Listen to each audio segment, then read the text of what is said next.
الحمد لله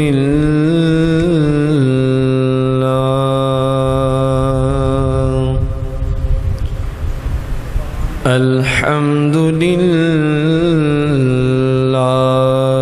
رب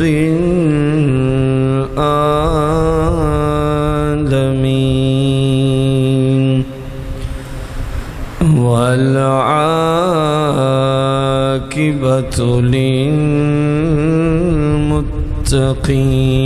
للمتقين والصلاة والسلام على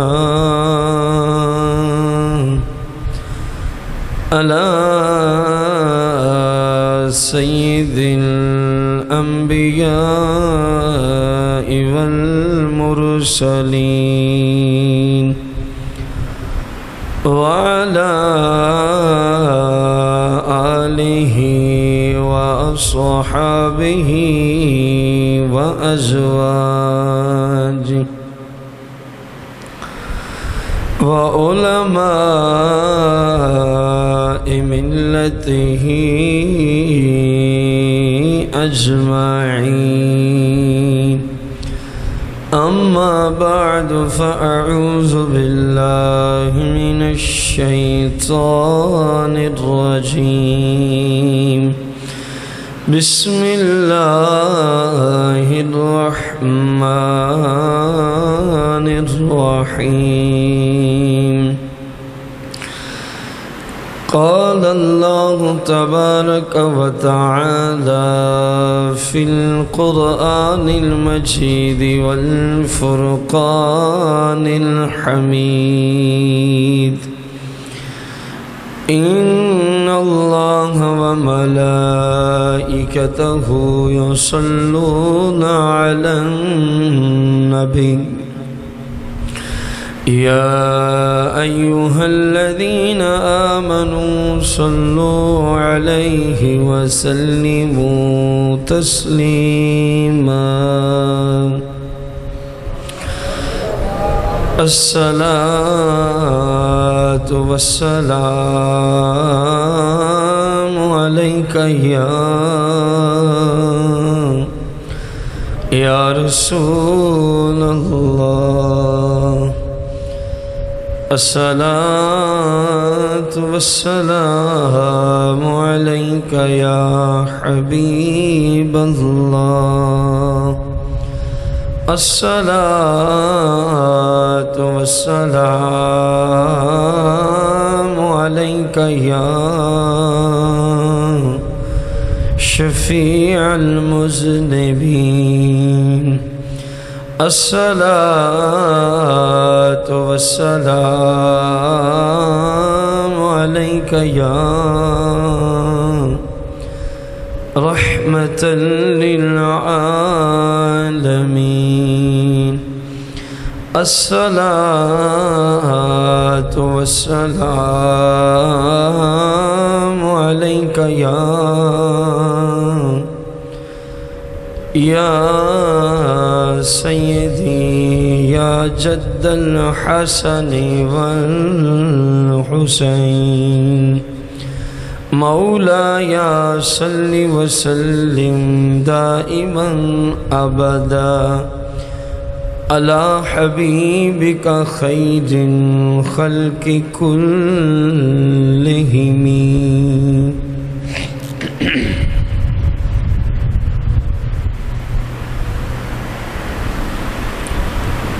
حمد و صلاة کے بعد سامعین محتشم بزرگوں دوستوں اور بھائیوں، ہمارا آج کا موضوع ہے غزوہ احد میں عشاقان مصطفیٰ کریم صلی اللہ علیہ وسلم کے عقل کو حیران کر دینے والے کارنامے غزوہ احد میں۔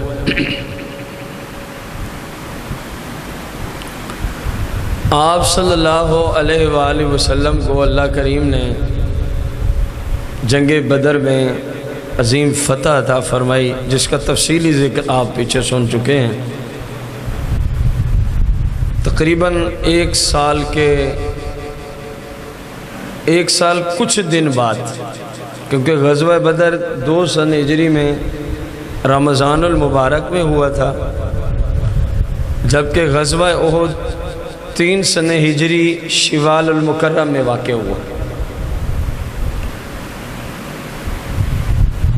اس کا سبب مشرکین مکہ کی جو بدر میں شکست تھی وہی بنی۔ انہوں نے پلان کیا ہمارے لیے مر جانے کا مقام ہے کہ ہمارے 70 سردار مارے گئے اور 70 ہی گرفتار ہو گئے، اور ایسے اکھڑ مزاج یہ لوگ تھے کہ فقط ایک بندے کے مر جانے پر کئی سال ان کی جنگیں جاری رہتی تھی۔ اس طرح کے اکھڑ مزاج اور ضدی قسم کے لوگ تھے۔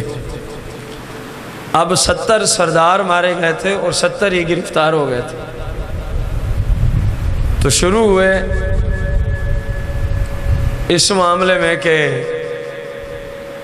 انتقام لیا جائے، ایسا کہ پورے عرب کو پتہ چلے کہ قریشیوں نے انتقام لیا ہے بدر کا۔ اس کے لیے کم و بیش 3000 کا لشکر مشرکین نے تیار کیا، جس میں ان کی نگاہ میں معزز عورتیں بھی ساتھ تھیں، اور اس زمانے کی کنجریوں کو بھی مشرکین ساتھ رکھا کرتے تھے، جیسا کہ بدر میں بھی آپ کو ذکر کیا ہے۔ شراب بھی ساتھ۔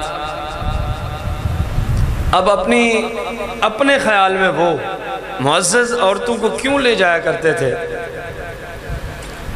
عرب کا دستور تھا کہ جب ان کی عورتیں ان کے ساتھ ہوتی نا، یا مر جاتے یا پھر فتح کے ساتھ ہی واپس لوٹتے، اس کے سوا دوسرا حل نہیں ہوتا تھا۔ یعنی ان کی غیرت نہیں برداشت کرتی ہوتی تھی کہ ہماری عورتیں دیکھ رہی ہیں ہمیں شکست ہو رہی ہے، اس غرض سے اپنی عورتوں کو ساتھ لے گئے کہ اب جو مرضی ہو جائے، یا مر جائیں گے یا ختم کر کے آئیں گے، عورتیں اس لیے ساتھ۔ اور ان میں ایک ابو عامر شخص بھی ہے۔ یہ وہی ہے جس کا ذکر آپ لوگوں نے بخاری والوں کو بتا رہے ہیں، سورہ توبہ کے اندر پڑھا ہے۔ یہ وہی بدبخت ہے۔ آپ صلی اللہ علیہ وسلم کی آمد سے قبل، میں مختصر کروں، مدینہ منورہ میں اوس و خزرج یہ 2 قبیلے تھے، اور ابو عامر ان کا نہایت اعلیٰ درجے کا مذہبی پیشوا تھا، یعنی ان کا مرشد، ان کا شیخ، ان کا پیر۔ حتیٰ کہ ابو عامر جہاں پہ انگل کھڑی کر دیتے بس اس کو حرف آخر سمجھا جاتا تھا۔ مدینے کے لوگ اس کی اتنی عزت کیا کرتے تھے، لیکن آمد مصطفیٰ سے پہلے کی بات ہے۔ آمد مصطفیٰ سے اس نے کہہ دیا نا دن کو رات ہے، انہوں نے سر جھکایا، انہوں نے کہا رات ہی ہے۔ اس نے رات کو دن کہہ دیا، وہ سر جھکا کے کہتے ہاں دن نہیں ہے۔ اس نے مشرکین مکہ کو کہا کہ میں بھی تمہارے ساتھ چلتا ہوں، کیونکہ آپ صلی اللہ علیہ وسلم کی آمد کی وجہ سے اس کو مدینہ چھوڑنا پڑ گیا تھا۔ یہ قانون بھی شروع سے چلا آ رہا ہے۔ قرآن میں کئی جگہ پہ اللہ نے اس کو ذکر فرمایا کہ جہاں 2 نمبر لوگ ہوتے ہیں نا، جب 1 نمبر بندہ آ جائے تو 2 نمبروں کی وہاں سے چھٹی ہو جایا کرتی ہے۔ تو مدینے میں بڑے بڑے 2 نمبر پیر تھے، جنہوں نے لوگوں کی زندگیوں کو اپنا غلام بنا رکھا تھا، ان کے مال لوٹتے تھے، ان سے نذرانے وصول کرتے تھے۔ اور جب آپ صلی اللہ علیہ وسلم تشریف لائے نا، آپ نے فرمایا ان ہٹوں گھٹوں کو پیسے دینے کا کیا فائدہ ہے، دینے تو کسی بیوہ کی خدمت کرو، دینے تو کسی غریب یتیم مسکین مسلمان کو تو یہ ہٹے گھٹے سور کی طرح پلے ہوئے. تو ان کی دکانداری کو جب ختم کیا نا مصطفیٰ نے، انہوں نے آپ سے دشمنی اختیار کر لی. اور یہ شروع سے قانون ہے کہ جب بھی حق والا آتا ہے نا، 2 نمبر اس کے دشمن ہی بنتے ہیں. اور یہ بندے کو اپنے آپ کو پہچاننے کا ایک عظیم طریقہ کیا ہے. اگر وہ کسی حق پرست کے مخالفت کرتا ہے، حق بولنے والے کے خلاف اس کی زبان چلتی ہے، تو سمجھ لے میں 2 نمبر لوگوں میں شمار ہوتا ہوں اللہ رسول کی بارگاہ میں. اللہ رسول کی تو اس کی پیری مریدی کا جناب وہ سارا سسٹم آپ کی آمد سے کیا ہو گیا تھا. لیکن یہ اپنی خوش فہمی میں ابھی بھی مبتلا ہے. مشرکین مکہ کو کہتا ہے مجھے ساتھ لے چلو، سب سے زیادہ جنگ میں تمہاری مدد کر سکتا ہوں. انہوں نے کہا کیسے؟ اس نے کہا اوس والے جو ہے نا، اب اکثر آپ صلی اللہ علیہ وسلم کے ساتھ انہوں نے ہی ہونا ہے جنگ میں، مدینہ کے رہائشی صحابہ کرام میں. تو وہ میرے ایسے مرید ہیں، میں رات کو دن اور دن کو رات کہہ دوں ان کی آنکھیں جھک جایا کرتی ہیں. میں ان کو بلاؤں گا لوگوں میں وہی ابو عامر ہوں، چھوڑو مصطفیٰ کریم علیہ السلام کا ساتھ اور میری طرف آ جاؤ. کہنے لگا جی تم دیکھ لینا اکیلے ہی رہ جائیں گے، مصطفیٰ سارے ہی میرے قدموں میں گریں گے اور تم منٹ نہیں لگے گا معاذ اللہ انہیں شہید کر دینا. مشرکین مکہ بڑے ہی خوش ہوئے، یہ تو بغیر لڑائی جنگ ہماری ہو گئی.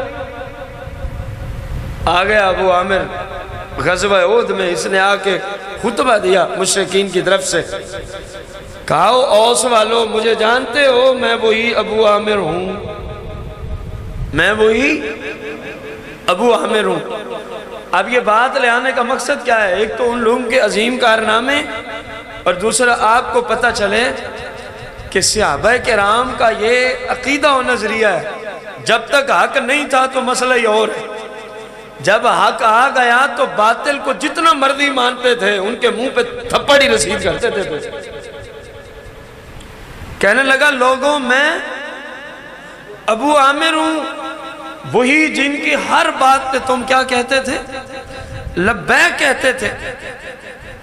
لہذا مجھے پہچانو، میری بات سنو، میری پیروی کرو، میری اتباع کرو، معاذ اللہ مصطفیٰ کو چھوڑ دو. اس کا خیال تو یہ تھا کہ یہ سارے دوڑیں گے، میرے ہاتھ چومیں گے، میرے پاؤں، جیسے پہلے ہوتا تھا، کیونکہ یہ 2 نمبر بہت بڑا 2 نمبر پیر تھا آقا کریم کے مدینہ آمد سے پہلے. یہ اسی خیال پہ تھا کہ سارے میرے قدموں میں آئیں گے، لپٹیں گے. لیکن جیسے اس نے خطبہ ختم کیا نا، وہی جو یہ کہتا یہ رات کو دن، وہ کہتے ہاں دن نہیں ہے، کہتا دن کو رات، وہ کہتے ہاں، سب کچھ اس میں نشاور کرتے. انہوں نے ایک ہی جملہ آگے سے بولا، کہا اوہ دشمن خدا. اب اس کی حیرت کی انتہا نہ رہی کہ میں تو کیا سمجھ کے آیا، یہ تو میرے پاؤں چومنے والے لوگ ہیں، یہ میرے ہاتھ چومنے والے لوگ، میرے جوتوں کو سر پہ اٹھا کے فخر محسوس کرنے والے لوگ. اور پہلا جملہ یہ ملا، او خدا کے دشمن، او خدا کے، او بدکار، اللہ تعالیٰ تیری آنکھوں کو کبھی ٹھنڈا نہ کرے. لا مرحبا ولا اہلا، نہ ہم تجھے مرحبا کہتے ہیں نہ اہلا و سہلا کہتے ہیں، کیونکہ تو مصطفیٰ کا دشمن ہے. جب تک ہمیں پتہ نہیں تھا کہ 1 نمبر کون اور 2 نمبر کون، تو ہم تیرے پاؤں بھی چومتے رہے، تیرے جوتے بھی اٹھاتے رہے. لیکن مصطفیٰ مدینے میں آئے، پتہ چلا کہ حقیقی مرشد کون ہوتا ہے اور 2 نمبر پیر کون ہوتے ہیں. اللہ کی تجھ پہ لعنت ہو، ہم مصطفیٰ کو نہیں چھوڑ سکتے، تیرے خلاف جہاد ضرور کریں. اس کو بڑا غصہ آیا، اس نے اٹھایا نا جناب پتھر کہ میرے مرید ہو کے میری مخالفت. اور مرید بھی اندھے درجے کے، مرید بھی اندھے درجے کے. لیکن ظاہر ہے جب کوئی اصل ہو ہی نہ تو پھر نقل ہی چلتا ہے. اصل تھا ہی نہیں نا مدینہ منورہ میں، اس لیے یہ خوش فہمی میں مبتلا تھا. لیکن جب آقا کریم آئے تو اس کی ساری دکانداری صرف ایک نہیں، کئی یہودیوں کے عیسائیوں کے پیر تھے مدینہ میں جو لوگوں کا خون پسینے کی کمائی اور مال چوس جاتے تھے، کھا جاتے تھے۔ مصطفیٰ نے قدم رکھا، سب کی کمائیاں بند ہو گئی۔ اور قرآن کہتا ہے اسی وجہ سے رسول اللہ کے دشمن بن گئے تھے کہ ہماری جناب کمائی، نذرانے، نیاز اور پتہ نہیں کیا کچھ، ہمیں باغات میں ان کے حصے ہوتے، ان کی کمائیوں میں ان کے حصے ہوتے، ان کی عزتوں میں ان کے ہاتھ پڑتے، یعنی اپنی مرضی سے جیسے چاہتے ان میں تصرف کرتے۔ سرکار آئے، فرمایا یہ کیا مسئلہ ہے؟ تم اللہ کے بندے ہو، ان کے غلام تھوڑی ہو۔ یہ تو خود جہنم کا ایندھن ہے، یہ تو خود جہنم کا۔ اس کو غصہ آیا کہ میرے مرید، میرے پاؤں چومنے والے مجھے کہتے ہیں خدا کے دشمن کو برباد ہو۔ اس نے نہ پتھر اٹھا کے صحابہ کی طرف پھینکنے شروع کیا، مارنے۔ اس کے چند چمچے کڑچے جو مکہ میں اس کے مرید ہو گئے تھے وہ بھی اس کے ساتھ ہیں، کچھ غلام بھی، انہوں نے بھی صحابہ کی طرف کیا پھینکنے شروع کیے۔ لیکن جہاد اور غزوہ اور میدان میں لڑنا، جملے کو ذرا غور سے سننا ہے، میدان میں آ کے لڑنا 2 نمبر لوگوں کا کام نہیں ہوتا۔ جو لوگوں کے نذرانوں پہ پلے ہیں وہ صرف پلنا ہی جانتے ہیں، لڑنے کا ان کو کوئی شعور ہے؟ جیسے صحابہ سیدھے ہوئے نا، یہ وہی لوگ ہیں جو کل تک اس کے ہاتھ پاؤں چومے کرتے تھے، ان کے جوتے اٹھانے کو سادہ سمجھتے تھے۔ سیدھے ہونے انہوں نے پتھر برسانا شروع کیا، 2-3 منٹ لگے، وہ گیا، بھاگ گیا، کیونکہ یہ تو مجاہدین کا کام ہے نا، میدان میں اتر کے لڑنا۔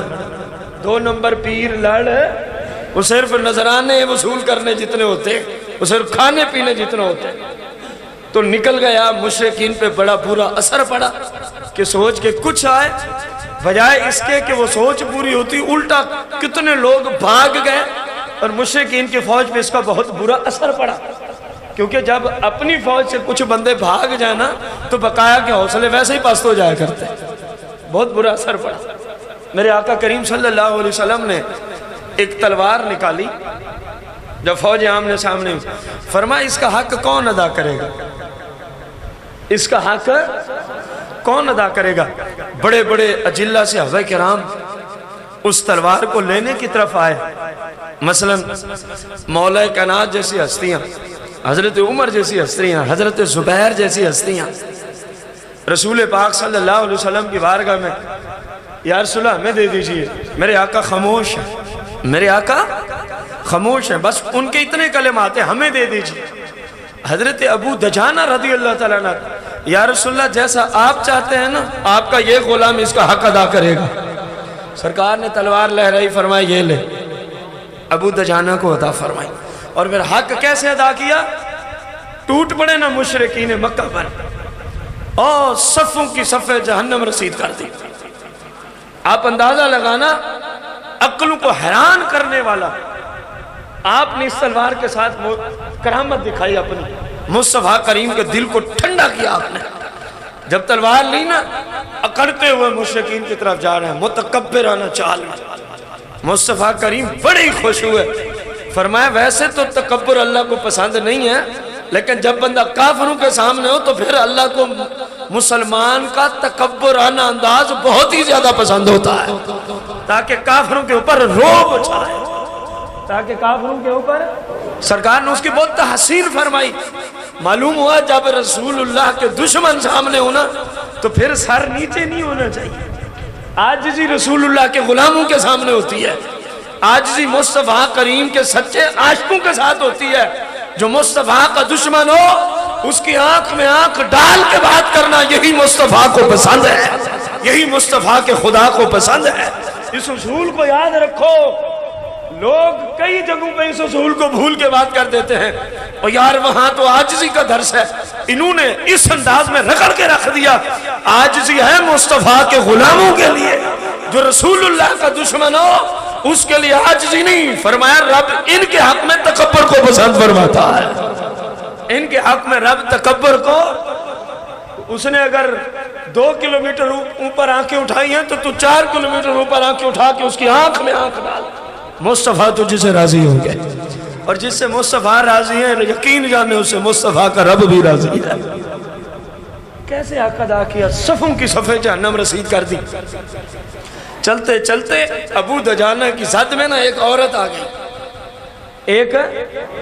حالانکہ اب یہ عورت کافروں کی طرف سے مسلمانوں کے خلاف میدان جنگ میں لڑتے ہوئے سامنے آئی ہے، لیکن قربان جاؤں ابو دجانہ تیری فہم و فراست پر سامنے آئی، تلوار کو روک لیتے ہیں۔ فرمایا میں نے آقا کریم سے وعدہ کیا میں اس کا حق ادا کروں گا۔ اب جملے سننا کہ کیا کافروں کو قتل کرنا حق نہیں تھا؟ آپ نے کہا میں نے وعدہ کیا ہے مصطفیٰ سے، اس تلوار کا کیا ادا کروں گا؟ حق ادا کروں گا۔ اور ایک عورت میں تلوار کو چلاؤں؟ نہیں سمجھے آپ، جملے ہی نہیں سمجھ پائے۔ ان کی شجاعت اور بہادری کی بات ہو رہی ہے، اور وہ عورت کوئی عام نہیں ہے، مکے کی سردار عورتوں میں شمار ہونے والی عورت ہے، کسی وجہ سے میں اس کا نام نہیں لینا چاہتا۔ مکے کی سردار عورتوں میں عورت وہ شامل ہے، اور مشرکین مکہ کے ساتھ میدان جنگ میں مسلمانوں کے خلاف لڑتی ہوئی سامنے آئی۔ ابو دجانہ نے تلوار کو اٹھا کے روک لیا اور کہا ابو دجانہ تو وعدہ کر کے آیا ہے، اس تلوار کا حق ادا کروں گا۔ یہ کوئی بہادری نہیں ہے کہ ہم مصطفیٰ کی دی ہوئی تلوار عورتوں پہ چلائیں۔ بہادری یہ ہے کہ آگے مرد ہو تو پھر ہی تلوار کا حق ادا ہوگا۔ آپ اندازہ لگائیں ان لوگوں کا کس قدر جذبہ تھا، کس قدر مصطفیٰ کریم علیہ السلام کے دیے ہوئے اصول اور دیے ہوئے مقاصد کا وہ خیال فرمایا کرتے تھے۔ حالانکہ حق تھا اس کو رگڑ دیتے، کہا نہیں یہ بزدلی کی علامت ہو جائے گی، اور میرے آقا نے فرمایا تھا اس تلوار کا حق ادا کرنا ہے۔ تو حق تبھی ہے جب میرے سامنے میری جنس کا بندہ ہو، یعنی مرد ہو۔ یہ تو عورت ہے، عورتوں پہ تلوار چلانا یہ بزدلی کی علامت سمجھتا ہوں میں۔ کہا تو سائیڈ پہ ہو جا، میں تجھے نہیں مارنا چاہتا، میں تجھے نہیں مارنا چاہتا۔ رسول اکرم نور مجسم صلی اللہ علیہ وآلہ وسلم کے یہ غلام لڑتے لڑتے لڑتے لڑتے حتیٰ کہ مصطفیٰ کریم نے جو فرمایا نا اس کا حق ادا کرو، حق ادا کیا۔ ابو دجانہ مصطفیٰ کے قدموں پہ آخر شہادت کا رتبہ پائی جاتا ہے۔ حضور پاک صلی اللہ علیہ وسلم کے دوسرے غلام آپ کے چچا سیدنا امیر حمزہ، سیدنا امیر حمزہ رضی اللہ تعالیٰ، جو اللہ کے بھی شیر ہیں مصطفیٰ کے بھی شیر ہیں، ان کا لقب ہے امیر حمزہ اسد اللہ و اسد رسول اللہ صلی اللہ علیہ وسلم۔ اللہ کے بھی شیر ہیں، اللہ کے محبوب کے بھی شیر ہیں۔ اور دیکھیں نا، آپ نے شاید کبھی نہیں سنا ہوگا کہ جنگ میں کسی نے اس طرح بھی جنگ کی ہوگی جیسے سیدنا امیر حمزہ نے جنگ فرمائی ہے۔ احد کے میدان میں آپ کا مزار شریف بھی آج تک احد شریف میں ہی ہے۔ آپ وہیں شہادت کا رتبہ آپ کو نصیب ہوا، اور وہ بھی کسی سے مقابلہ کرتے ہوئے نہیں، کیونکہ عرب میں ایسا کوئی بندہ پیدا ہی نہیں ہوا تھا جو امیر حمزہ کے مقابلے میں آئے اور آپ کو شکست دے کے چلا جائے، ایسا نہیں ہوا تھا۔ بس آپ کی زرہ، آپ کا جو جنگی لباس تھا وہ لڑتے لڑتے لٹک گیا، کھسک گیا، تو آپ کا جسم ننگا ہو گیا۔ تو مشرکین مکہ کو اس بات کا پہلے سے ہی پتا تھا کہ امیر حمزہ سے لڑ کے اس پہ کوئی بندہ فتح حاصل کر لے یہ ناممکن بات ہے۔ انہوں نے دور دراز تیر انداز بٹھائے تھے کہ جب موقع ملے انجانے میں تیر چلا کے کامیابی ہو جائے تو اور بات ہے، ورنہ تلوار کے ذریعے امیر حمزہ کو کوئی شکست نہیں دے سکتا۔ اور ایسا ہی ہوا، ایسا ہی امیر حمزہ آج کس طرح لڑ رہے ہیں؟ ایک تلوار اس ہاتھ میں ہے، ایک تلوار اس ہاتھ میں۔ آپ اندازہ لگائیں، عقلوں کو حیران کر دینے والے کارنامے ہیں یہ۔ علماء تاریخ نے ان کو باقاعدہ نام ہی کتب میں یہی دیے ہیں، عقلوں کو حیران کر دینے والے کارنامے ہیں کہ نہیں ہیں؟ ہر کوئی ایک ہاتھ میں تلوار لے کے لڑتا ہے، لیکن آپ اللہ اور اللہ کے رسول کے شیر ہیں نا، تو ثابت کیا میں ایک سے نہیں دونوں ہاتھوں میں تلوار لے کے لڑ رہا ہوں۔ اور بڑے سے بڑے مشرکین مکہ کے پہلوان آئے، منٹ نہیں لگایا جہنم رسید کر دیتے، منٹ سے پہلے اس کو جہنم، اس کو ٹکڑے کر کے جہنم رسید کر دیتے، ٹکڑے کر کے جہنم رسید کر دیتے۔ بڑے سے بڑے پہلوان آئے، بڑے سے، یہ ایک بدبختہ آپ کے مقابلے میں ہے، سبا نامی شخص، پورے عرب کا مشہور و معروف بہادر و پہلوان تھا جنگی میدان میں. جب آیا نا اس نے کہا امیر حمزہ سے مقابلہ کرنا چاہو گے؟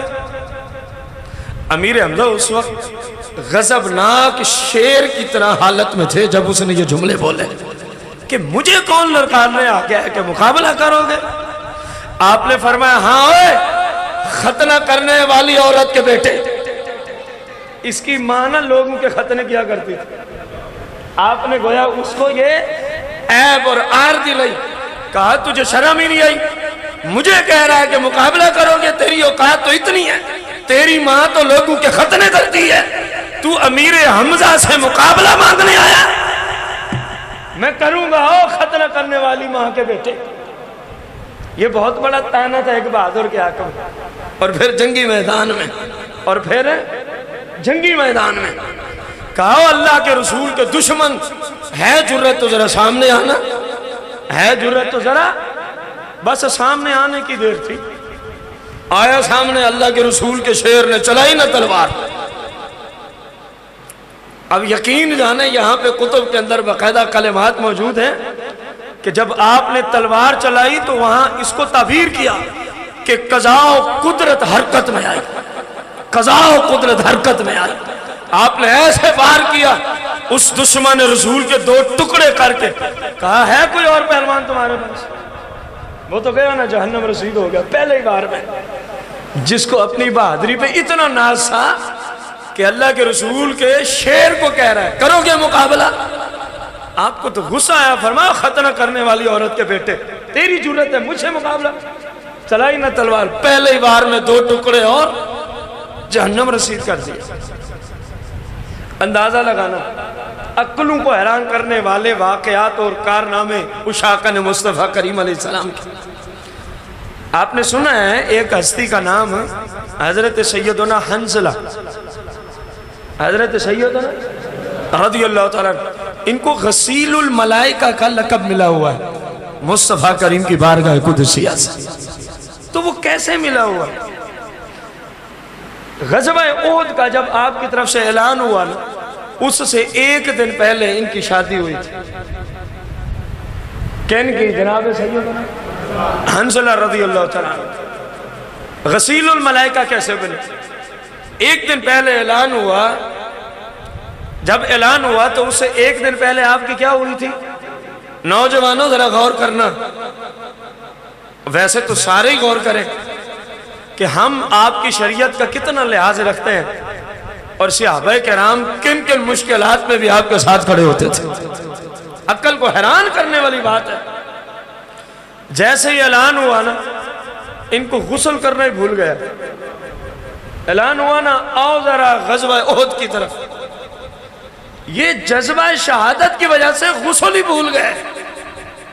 اسی حالت میں چلے گئے حتیٰ کہ لڑتے لڑتے جب جنگ ختم ہوئی میرے آقا کریم فرماتے حنظلہ کو تو تلاش کرو نظر. حنظلہ کو تو صحابہ نے بڑا تلاش کیا. عرض کیا رسول اللہ میدان احد میں کہیں نظر نہیں آتے. فرمایا شہید تو ہوا ہے. شہید تو یا رسول اللہ پھر کہاں ہے؟ اب غور کرنا. میرے آقا ایسے مبارک آنکھوں کو ایسے ہی چہرہ انور کو اوپر اٹھاتے ہیں. فرمایا میں بتاتا ہوں میرا حنظلہ کہاں ہے، میرا حنظلہ کہاں ہے. فرمایا اسے فرشتے لے گئے، میرے حنظلہ کو فرشتے لے گئے اور چاندی کے تخت پر لٹا کے حنظلہ کو نور کے پانی سے غسل دیا جا رہا ہے. اور غسل دینے والے کون ہیں؟ نورانی مخلوق فرشتے. یا رسول اللہ یہ کیوں ہو رہا ہے؟ باقی بھی تو شہید ہیں. فرمایا اس کی کل ہی تو شادی ہوئی، اعلان ہوا تو جذبہ جہاد اور جذبہ شہادت کی وجہ سے ان کو غسل کرنا ہی بھول گیا تھا. اسی طرح چلے آئے مشرکین پہ ٹوٹ پڑے حتیٰ کہ میرے غلام شہید ہو گئے. تو اب رب نے ان کو یہ اعزاز عطا فرمایا، فرشتوں کو بھیجا. شہادت اور جذبہ دین کی وجہ سے ان کو غسل کرنا بھول گیا. فرشتوں اب غسل دینا تمہاری ڈیوٹی ہے، اب غسل دینا تمہاری ڈیوٹی ہے. مصطفیٰ کریم علیہ السلام فرماتے ہیں ابھی حنظلہ آ جائے گا، غسل دیا جا رہا ہے. غسل ہے. جب حنظلہ تشریف لائے نا تو مبارک زلفوں سے نور کا پانی ٹپک رہا تھا. فرمایا یہ حنظلہ آج سے غسیل الملائکہ ہے، یہ وہ ہے جس کو اللہ کے فرشتوں نے غسل دیا ہے، جس کو اللہ کے فرشتوں نے غسل دیا ہے۔ کس قدر بڑی بات ہے، آپ اندازہ لگائیں رسول اکرم نور مجسم صلی اللہ تعالی علیہ وآلہ وسلم کہ غلام کس قدر میرے آقا کریم سے محبت فرمایا کرتے تھے۔ غزوہ احد میں کچھ دیر کے لیے ایسے حالات بھی ہوئے تھے، ایسے حالات بھی ہوئے کہ کسی بدبخت نے اعلان کیا معاذ اللہ ثم معاذ اللہ رسول پاک صلی اللہ علیہ وسلم شہید ہو گئے، تو جس صحابی نے سنا نا اس کے اوسان سب کچھ ہی اس کا ساتھ ہی چھوڑ گئے، حتیٰ کہ فاروق اعظم جیسے شجاعی حضرت انس کہتے ہیں میں لڑتا لڑتا گیا تو وہ سائیڈ پہ ایک جگہ تلوار روک کے کھڑے، میں نے کہا عمر بن خطاب خیریت تو ہے؟ کہا یار اب لڑنے کا فائدہ ہی کوئی نہیں ہے۔ کہا کیا ہو گئے؟ کہا تو نے سنا ابھی اعلان ہو رہا تھا مصطفیٰ کریم صلی اللہ علیہ وسلم کیا ہو گئے؟ تو جن کی خاطر ہم آئے تھے وہی شہید ہو گئے، اب لڑنے کا فائدہ ہی کوئی نہیں۔ اب میری ہمت ہار گئی ہے، اب میرے اندر کوئی طاقت شجاعت بہادری نہیں رہی۔ تو معلوم کیا ہوا کہ صحابہ میں یہ سارے جذبے، یہ ساری بہادریاں اور شجاعتیں صرف مصطفیٰ کے چہرے مقدسہ کی زیارت کے لیے ہوا کرتے تھے۔ جب سنا نا شہید ہو گئے آپ صلی اللہ علیہ وسلم، حالانکہ جھوٹ تھا، ایک مشرک نے یہ جھوٹی افواہ پھیلائی کہ اس سے شاید ہمیں کوئی فائدہ ہو جائے، اور ہوا، بظاہر ان کو فائدہ ہوا کچھ دیر کے لیے، کچھ۔ اب ذرا اندازہ لگانا یہ اسی حالت کی بات ہے، مشرکین مکہ سرکار صلی اللہ علیہ وسلم تشریف فرما غزوہ احد میں، میرے آقا کریم کے ارد گرد مشرکین مکہ چاروں طرف سے تیر چھوڑ رہے ہیں، چاروں طرف سے۔ قربان جاؤں آقا کریم کے غلاموں پر، ایک عورت ہے ام امارہ، انہوں نے دیکھا مصطفیٰ کریم ہے اور ہر طرف سے تیر ہے، قربان جائے بندہ صحابیات کے عشق رسول پر، وہ دوڑی دوڑی گئی اور سرکار مدینہ صلی اللہ علیہ وسلم کے ارد گرد یوں چکر کاٹ رہی ہیں۔ تاریخ کی کتب میں ہے کہ جو بھی تیر آتا ام امارہ کے جسم پہ لگتا مصطفیٰ تک نہ جاتا۔ اب اللہ ہی جانے کہ وہ کیسے چکر کاٹ رہی تھی۔ ایک اور غلام کو پتا چلا کہ مصطفیٰ کریم اس حالت میں کہ ہر طرف سے تیر برسائے جا رہے ہیں، وہ دوڑے دوڑے سرکار کے سامنے آئے اور عرض کی یا رسول اللہ، یہ دیکھنا عشق رسول اور عقلوں کو حیران کرنے والا کارنامہ۔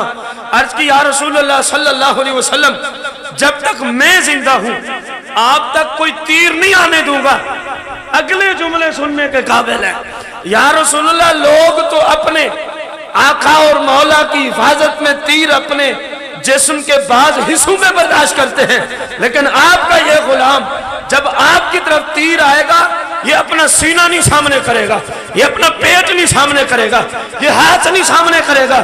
یا رسول اللہ میرا عشق کہتا ہے جب آپ کی طرف تیر آئے تو آپ کے غلام کے چہرے پہ ہی لگنا چاہیے۔ حالانکہ ہر شخص اپنے چہرے کو بچانے کی کوشش کرتا ہے، لیکن یہ غلام عرض کر رہا ہے میں چہرے پہ ہی سارے تیر کھاتا چلا جاؤں۔ ایک اور غلام کو پتا چلتا، وہ دوڑا دوڑا آیا اور اتنی دیر تک اعلانات بھی شروع ہو گئے، لوگوں وہ جھوٹ تھا، دیکھو مصطفیٰ تو یہاں موجود ہے، دیکھو مصطفیٰ تو، لیکن وہ پہلی خبر جھوٹی بہت کام کر گئی تھی، حتیٰ کہ مدینہ منورہ تک جا پہنچی تھی۔ احد مدینہ شہر سے کچھ کلومیٹر دور ہے، لیکن یہ خبر اتنا کام کر گئی کہ مدینہ شہر تک پہنچی۔ سیدہ کائنات فاطمہ الزہرا بھی اسی حیرانگی میں مدینہ سے احد تشریف لائی کہ ابا حضور شہید ہو گئے، اور بہت ساری خواتین اسلام جو پیچھے بیٹھی ہوئی تھیں، کیونکہ حکم یہی ہوتا تھا جب تک مرد زندہ ہیں عورتوں کو میدان میں آنے کی اجازت ہے، سرکار کا حکم یہی ہوتا تھا۔ تو آج جو لیڈر عورتوں کو ساتھ لے جاتے ہیں وہ رسول اللہ کی مخالفت ہے، رسول پاک کی کیا ہے؟ کیونکہ آپ نے عورتوں کو اپنے ساتھ میدانوں میں لے جانے سے منع فرما رکھا، فرمایا جب تک ہم زندہ ہیں تم نے گھروں میں ہی رہنا ہے، تم نے گھروں میں ہی رہنا ہے، رسول پاک ادھر ہیں۔ تو وہ عشاق جو کھڑے ہو گئے تھے دوڑے فی الفور اور جب سرکار کی زیارت کی نا تو پھر لڑنا شروع کر دیں، پھر ان کی بہادری شجاعت سب کچھ لوٹ آتی ہے۔ معلوم ہوا کہ ان کا سارا کرنٹ صرف مصطفیٰ کی زیارت میں ہی بند تھا، پہلے کھڑے ہو گیا پھر لڑنا شروع کر دیں۔ حضرت سعد آتے ہیں اور مصطفیٰ کریم ان کو خود تیر پکڑا رہے ہیں اور یہ ساتھ ساتھ فرما رہے ہیں سعد تیر چلاؤ میرے والدین تیرے اوپر قربان ہو جائے۔ رسول پاک سعد سے فرما رہے ہیں رسول پاک کے والدین تیرے اوپر کیا ہو جائے؟ قربان ہو جائے۔ تیر چلا تیر چلا، وہ تیر چلاتے جا رہے ہیں، تیر چلاتے جا رہے ہیں۔ رسول اکرم نور مجسم صلی اللہ علیہ وسلم کا وہ غلام حضرت ابو قتادہ جن کے بارے میں آپ نے سنا کہ آنکھ کا ڈھیلا، وہ آج کی ہی بات، وہ اپنا چہرہ سامنے کرتے حتیٰ کہ آنکھ میں ایک تیر لگا، آنکھ کا ڈھیلا نکل گیا۔ میرے آقا کریم نے دیکھا نا میرے غلام کی آنکھ کا ڈھیلا نکل گیا، سرکار نے پکڑا، لوہا پہ دہن لگایا، وہیں لگا دیا اور اللہ کی بارگاہ میں عرض کی یا اللہ اس کی نگاہ پہلے سے تیز ہونی چاہیے، اور اس آنکھ کی نگاہ پہلی آنکھ سے زیادہ ہی تیز تھی۔ یہ میرے آقا کریم کا فیض ہے، میرے آقا کریم کا فیض ہے۔ رسول اکرم نور مجسم صلی اللہ علیہ وآلہ وسلم کے غلام آپ صلی اللہ تعالی علیہ وسلم پر اپنی مختلف محبتوں کا اظہار کر رہے ہیں۔ رسول اکرم نور مجسم صلی اللہ تعالی علیہ وآلہ وسلم کی اس مشرکین مکہ کی جھوٹی خبر کو سن کر، میں نے آپ کو ابھی بتایا مدینہ منورہ سے کچھ عورتیں چل پڑی، کچھ عورتیں چل پڑی۔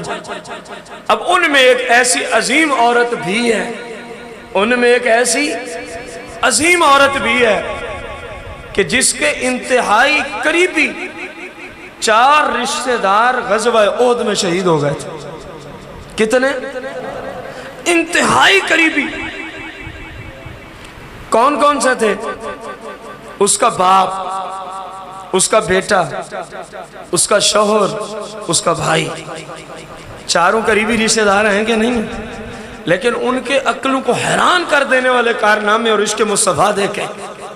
یہ عورت بھی چل پڑی کہ ہمارے آقا مولا کے بارے میں یہ خبر پہنچی ہے، جا کے پتہ تو کروں نہ ذرا، جا کے پتہ تو کروں نہ ذرا۔ وہ چلی، پریشان حال ہے، ہر ایک جس کو پتہ چلا اور پھر دوبارہ دوسری خبر کا نہ پتہ چلا کہ حضور پاک ابھی بظاہر حیات ہیں، اس کا پتہ نہ چلا، پہلی خبر جس تک پہنچی وہ نہایت ہی غمگین، افسردہ، پریشان، اور یہ عورت بھی اسی حالت میں تاریخ کے کلمات بھاگی بھاگی آ رہی تھی کہ پتہ کرو میرے آقا کریم کا حال کیا ہے، میرے آقا کریم کا۔ غور کیجئے گا ذرا، ابھی احد کے قریب پہنچی تو کسی نے کہا تیرا باپ شہید ہو گیا، تیرا باپ شہید ہو گیا۔ اس نے کہا مجھے یہ بتائیں مصطفیٰ کیسے؟ اب ذرا دل پہ ہاتھ رکھ کے سنیں نا روایت کہ کیسی محبت تھی ان لوگوں کو آقا کریم علیہ السلام سے۔ جملے بولے جا رہے ہیں تیرا باپ کیا ہو گیا؟ شہید ہو گیا۔ وہ پوچھتی ہیں اس کو چھوڑو، یہ بتاؤ مصطفیٰ کیسے ہیں؟ کچھ آگے چلی تو ایک اور نے کہا تیرا بھائی شہید ہو گیا۔ اب پوچھتی ہیں بھائی کو چھوڑو، یہ بتاؤ مصطفیٰ کیسے ہیں؟ کچھ آگے بڑھتی ہیں تو بتایا گیا تیرا جوان بیٹا شہید ہو گیا۔ کہا بیٹے کو چھوڑو، بتاؤ مصطفیٰ کیسے ہیں؟ مزید آگے بڑھی تو ایک اور صحابی نے کہا تیرا شوہر شہید ہو گیا۔ کہا شوہر کو چھوڑو، بتاؤ مصطفیٰ کیسے ہیں؟ اب چاروں پہ یہ جملے بولنا کہ باپ کی خیر ہے، بھائی کی خیر ہے، بیٹے کی خیر ہے، شوہر کی خیر ہے، مجھے بتاؤ میرے آقا و مولا کیسے ہیں؟ حتیٰ کہ وہ خوشی کا مقام بھی آیا کہ جس صحابی کو پتا تھا سرکار خیریت سے ہیں، اس عورت کی اس سے ملاقات ہو گئی، پوچھا مصطفیٰ کیسے ہیں؟ کہا اللہ کا فضل ہے، مصطفیٰ بالکل خیر خیریت سے ہیں، آپ زندہ حیات ہیں۔ جملے سننا، عورت کہتی ہے میرا دل ٹھنڈا ہو گیا، میرا دل ٹھنڈا ہو گیا ہے۔ کلو مصیبت بعدک جلل یا رسول اللہ صلی اللہ علیہ وسلم، اور نعرہ لگاتی ہے یا رسول اللہ ہر مصیبت بالکل مصیبت ہے ہی نہیں، کب؟ بعد آقا جب آپ ٹھیک ہیں تو سب کچھ ہی ٹھیک۔ ہماری ساری مصیبتیں دور ہو گئیں جب پتہ چلا کہ آپ بالکل ٹھیک ٹھاک ہیں، سارے دکھ دور ہو گئے جب پتہ چلا مصطفیٰ خیریت سے ہے، ساری پریشانیاں دور ہو گئیں جب پتہ چلا ہمارے آقا و مولا۔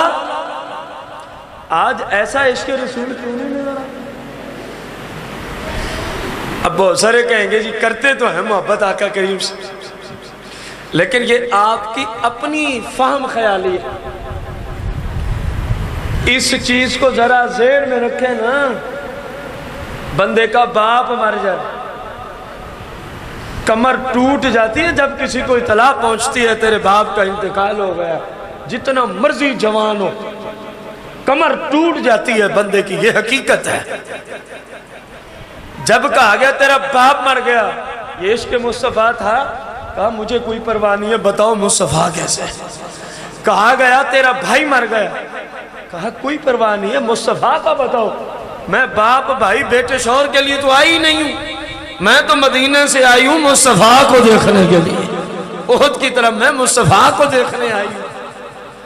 کہا گیا تیرا جوان بیٹا مر گیا۔ اب یہ تو وہی بتا سکتے ہیں، اللہ سب کے بیٹوں کی عمر دراز فرمائے اور نیکی والی زندگی عطا فرمائے۔ جن کے جوان بیٹوں کا انتقال ہوا ہے یہ وہی بتا سکتے ہیں کہ یہ کس قدر مصیبت ہے، لیکن وہ کہتی ہے مجھے کوئی پرواہ نہیں، مجھے کوئی، کیا وہ ماں نہیں تھی؟ یا اس نے بیٹے کو پالا نہیں تھا؟ یا اس کو بیٹے سے محبت نہیں تھی؟ سب کچھ تھا، لیکن مصطفیٰ کے بعد کہا گیا شوہر کا انتقال ہو گیا، کہا کوئی پرواہ نہیں۔ اتنی بڑی مصیبتوں کو وہ مصیبتیں نہیں سمجھتے، کہتے مصطفیٰ کا بتایا جائے۔ اور آج ہم مصطفیٰ سے محبت کے دعوے دار ہیں اور مصطفیٰ کریم کے بتائے ہوئے طریقوں پہ عمل نہیں ہوتا۔ یہ عشق رسول ہے ہمارے پاس، یہ محبت رسول ہے ہمارے پاس۔ آپ کے طریقے کو عمل میں لانا، آپ کی سیرت کو اپنانا مشکل کام ہے۔ یا قریبی 4 رشتہ دار ایک ہی دن میں انتقال کر جائیں، اس صدمے کو برداشت کرنا مشکل ہے۔ بولے نا ذرا، آپ کو لگتا ہے سوال نہیں سمجھ آیا؟ نماز پڑھنا مشکل ہے یا ان 4 قریبی رشتہ داروں کی مصیبت کا سہنا مشکل ہے؟ یقیناً ان رشتہ داروں کی مصیبت کا سہنا کئی درجے مشکل ہے۔ نماز پڑھنے میں کون سی مشکل رکھی ہے؟ آپ نماز پڑھتے ہیں نا، الٹا بندے کو سکون ملتا ہے، سرور ملتا ہے، لذت آتی ہے، مزہ آتا ہے کہ نہیں ہے؟ انہوں نے کہا کوئی پرواہ نہیں، یہ محبت رسول ہی تھی، یہ عشق رسول ہی تھا۔ داڑھی رکھنا مشکل کام ہے یا ان 4 مصیبتوں کو چپ کر کے برداشت کرنا؟ کہا یہ کچھ نہیں ہے، مصطفیٰ کا حال سناؤ۔ زکوٰۃ دینا مشکل کہ اس مصیبت کو برداشت کرنا مشکل۔ اللہ حاضر قیاس، میرا یہ مطلب تھا کہ وہ لوگ کائنات کی ہر مصیبت کو کچھ ہی نہیں سمجھتے تھے، کہتے تھے بس آقا و مولا ٹھیک ہونے چاہیے۔ اور ہماری محبت رسول بس صرف زبانی دعووں تک رہ گئی۔ خدارہ میرے بھائیوں، خدارہ اپنے آپ کو پریکٹیکلی لائف میں آپ کی زندگی میں نظر آئے، آپ کا کردار بتائے کہ واقعی بندہ مصطفیٰ کا غلام ہے، واقعی بندہ رسول پاک سے سچی محبت ہے کرنے والا ہے۔ آپ اندازہ لگائیں کہ آپ صلی اللہ علیہ وسلم سے محبت کا دعوے دار ہو اور رسول پاک کی نافرمانی کرے، آپ سے ہی بندہ پوچھ لے کیا وہ محبت میں سچا ہے؟ آپ بولتے نہیں ہیں، میں نے فارسی میں جملے بولے کہ آپ کو سمجھ نہ آئی ہو۔ جو رسول پاک سے محبت کا دعویٰ کرے اور آپ کے طریقہ آپ کے دشمنوں کا اختیار کرے، جن کو سمجھ آ رہی ہے، جو کچھ سمجھ رکھتے ہیں تھوڑی بہت، وہی جواب دیں گے کیا وہ رسول پاک کی محبت میں سچا بندہ؟ تو اپنے آپ کو سچا کرو، محبت رسول میں پکے ہو جاؤ، سچے ہو جاؤ، صادق بن جاؤ، پھر میرے آقا بھی آپ سے محبت فرمائیں گے۔ آقا کریم ان سے محبت نہیں کرتے، آقا کریم ان کو کوئی عزت نہیں دیتے جو رسول پاک کی مخالفت میں زندگی بسر کرتے ہیں۔ آپ کے ہاں عزت مقام رتبہ اسی کا ہے جو مصطفیٰ کے دیے ہوئے طریقے کے مطابق زندگی بسر کرتے ہیں۔ اللہ تعالی ہمیں اپنے پیارے حبیب صلی اللہ علیہ وآلہ وسلم کا صدقہ حضور پاک کی سچی محبت عطا فرمائے، اور آپ صلی اللہ علیہ وسلم کے مبارک طریقوں پر، آپ کی سیرت طیبہ پر اللہ مجھے بھی آپ سب کو بھی آخری سانس تک استقامت عطا فرمائے، آمین بجاہ النبی الکریم علیہ الصلوۃ والسلام۔ الصلاة خير من النوم، الصلاة